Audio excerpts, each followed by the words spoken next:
Friends ஒரு முக்கியமான current affairs question. கர்ப்பப்பை வாய் புற்றுநோய் தடுப்பூசி திட்டம். இந்த வேக்சினேஷன் சம்பந்தமாவோ, ஸ்கீம் சம்பந்தமாவோ எது வந்தாலும் படிச்சிடுங்க. இது வந்து பார்த்தீங்கன்னா, நேத்து பிரதமர் மோடி அவங்களே லான்ச் பண்ணி வச்சிருக்காங்க. ஸோ அந்த அளவுக்கு இது ஒரு முக்கியத்துவம் வாய்ந்த திட்டம். என்னன்னு சொல்லி பார்க்கலாம். HPV vaccination scheme. ஆக்சுவலா இது வந்து எதுக்காக இதோட நோக்கம் என்ன அப்படின்னு பார்த்தீங்கன்னா, இந்தியாவுல பெண்களிடையே காணப்படக்கூடிய, அதிக அளவுல காணப்படக்கூடிய கர்ப்பப்பை வாய் புற்றுநோயை ஒழிப்பது தான் இதோட நோக்கம். அதாவது ஒரு டேட்டா என்ன சொல்லுதுன்னா, இந்தியாவுல வந்து காணப்படக்கூடிய புற்றுநோய்கள்ல அதிகமா இருக்கிறது மார்பக புற்றுநோய். அதுக்கப்புறம் அதிகமா 2வது இடத்துல இருக்குது இந்த செர்விக்கல் கேன்சர் அப்படின்னு சொல்லக்கூடிய கர்ப்பப்பை வாய் புற்றுநோய் அப்படின்றது. இது வந்து பார்த்தீங்கன்னா, ஸ்வஸ்த நாரி அதாவது ஆரோக்கியமான பெண்மணி அந்த திட்டத்தின் கீழ தான் செயல்படுத்தப்பட்டு வருது. நேத்து ராஜஸ்தான் மாநிலம் ஆஜ்மேருக்கு பிரதமர் மோடி வந்திருந்தாங்க. ஸோ அங்க வந்து நெறைய திட்டங்கள வந்து தொடங்கி வச்சாங்க. அந்த திட்டத்துல ஒண்ணு தான் வந்து பார்த்தீங்கன்னா, இதுவும் கூட.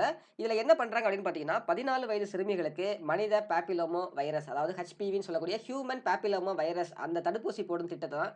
ஓகே. இந்த ஹியூமன் பாப்பிலோமா வைரஸ் அப்படின்றது நார்மலான ஒரு வைரஸ் தொற்று தான் இது. இது பெரும்பாலும் எது சம்பந்தப்பட்டதுன்னா, பாலியல் தொடர்பு மற்றும் நெருங்கிய தோல் தொடர்பு காரணமா பரவக்கூடியதா இந்த மனித பாப்பிலோமா வைரஸ் அப்படின்றது. இது ஈஸியா கருப்பை வாய் புற்றுநோய வந்து உருவாக்கிரும்.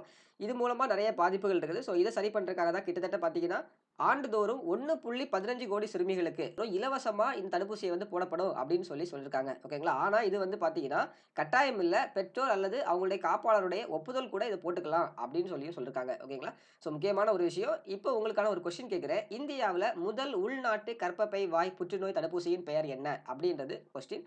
இதுலருந்து கேட்கறதுக்கான அதிகமான வாய்ப்பு இருக்கு. தெரிஞ்சா கமெண்ட்ல சொல்லுங்க. இல்ல நான் வந்து நாளைக்கு கமெண்ட்ல பின் பண்ணி வைக்கிறேன். செக் பண்ணிக்கோங்க.